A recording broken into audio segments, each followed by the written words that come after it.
Welcome to the Mike Kellar Show for a summer update of Pioneer football. Coach, thanks for being here today. Thanks for having me. All right, Coach, since we last talked in the spring, you've got 13 new signings during the summer period, 4 transfers, 2 D1, 2 JUCO, and 9 high school signings.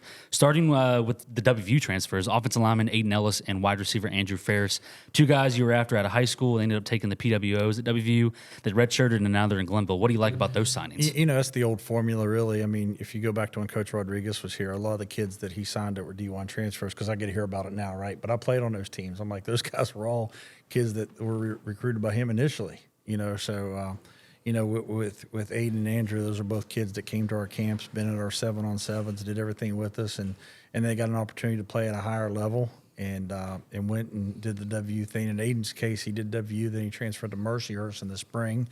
And we've stayed on him, stayed with the high school coaches. We had some kids here that were teammates of his, and we heard he may be breaking free, and we got in contact and was able to get him. And, the offensive line, that's a huge get for us. And in Andrew's case, I think WU had, I know they had 15 practices. I think I went to 9 of their 15 practices in the spring. So I felt like I knew their roster, like I knew our roster. And when they were going through their roster and some of the things they were doing, Andrew had reached out, and one of his high school teammates plays for us, and we got in touch with him and came down for a visit. Those summer day visits with transfers are easy because you bring them in, you give them the brass tacks, talk to them a little bit, and then they're on their ways. And both kids decided they wanted to come to Glenville. And then now shifting to a pair of JUCO signings, you mentioned the offensive line. You got another one there in Rollins Asuga, the second out of Ellsworth Community College. You lost some starters last year, and you've really hammered on improving that room. Yeah. What does this signing do for you? You're trying to get size, and you're trying to get the arms and the legs up front, and a certain attitude, a certain work ethic, and you got to have numbers up front. I've been writing down that we're going to have 20 linemen on this roster since I started coaching in 1994, and I haven't hit that goal yet. And some point in March, I'm there, where we'll have 23, 24 names, and then by the time camp starts, you're down to 12, 14. It's just you never have enough of those guys. And in Rollins' case, he's 6'7", he's right around 300 pounds. He's he's from England and then played junior college ball out in Iowa, and we were able to get on him and talk to him, and we had a couple of players from his high schools, and it's a nice get for us this summer. And then now another JUCO guy on the other side of the ball in the trenches. It was a JUCO All-American, and Alexander Hadhili.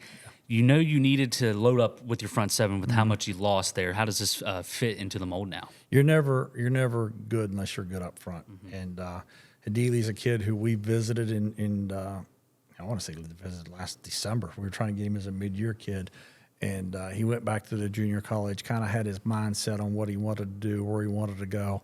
It looked like that was going to work out for him, and last minute it didn't. And I think the staff, they did a good job of sticking with him the whole time, saying, hey, we're here for you, we're here for you. I know I was getting frustrated a few times, like, I don't know that we're going to be here for him, but we were. And the kid's a great kid and a really good football player, and and now he's with us. So, we got a little bit better from the spring game, with the summer additions. And, now none of them, I don't think any of them know their way around Glenville yet, which it won't be hard to teach them that. But they do got a lot to learn, and they got a lot of acclimatization with teammates they got to get, done.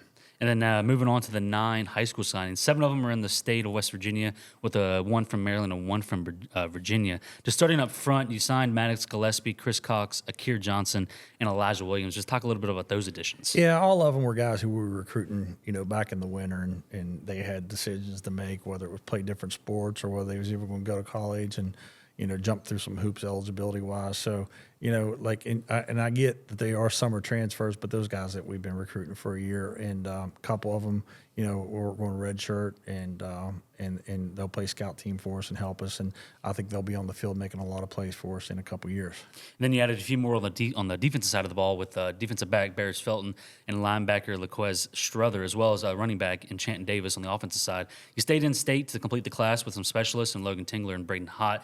What do you think, or what do you like about these final high school signings? They're all good kids. They're all good grades. They're all work hard guys. I'll be honest. I'll be interested to see how some of them fit in as much as the next guy. Very good high school tape on all these guys, and especially the specialist. That adding to that room's huge. You never have enough depth there as is. We got some returners there, but both these kids were very highly thought of out of high school. So I'm excited to add to that kick room. And then lastly, I asked you in February after National Signing Day. I asked you again after the spring. And I'm going to ask you again now. How do you like the way the roster is shaped for the 2025 season? I think we did a good. We were talking about it this morning.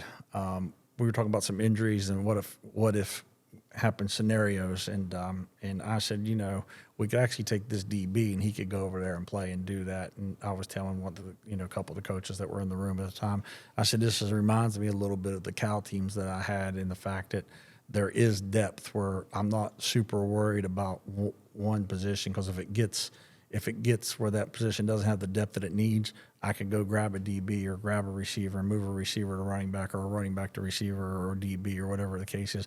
There's a bunch of kids in this freshman class that they got skill. And I'm really, truthfully, not sure that I'm starting them out in the right position yet. It's more just trying to get your depth chart set, and so guys get equal reps. But, I can remember like it was yesterday at Cal, we got a running back hurt an inside run, and I yelled at a corner to come over and play running back just so we could finish the drill, and the kid ended up scoring 17 touchdowns for us that year. That was common practice. And I think when you got a deep team, that happens. I don't know if we're deep as I want to be at all positions, but that skill group, that it has some versatility to it. Well, Coach, we appreciate you coming on today, and we'll talk to you here in a few weeks as fall camp starts. Appreciate it. Looking forward to it.